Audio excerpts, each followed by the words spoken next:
છોટાઉદેપુરમાં શ્રીકાર વરસાદ જોવા મળ્યો અને નસવાડી ગામે આખો કોઝવે ડૂબી ગયો છે।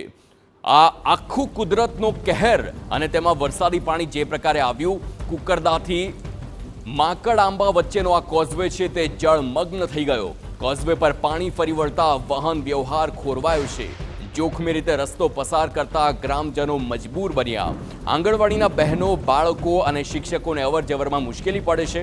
ગ્રામજનોની વર્ષોથી પુલ બનાવવાની માંગ અને દર ચોમાસે કોઝવે ડૂબતા સ્થાનિકો આક્રોશમાં છે। તો નસવાડી ગામે દર ચોમાસે આ પ્રકારની સ્થિતિ સર્જાય છે।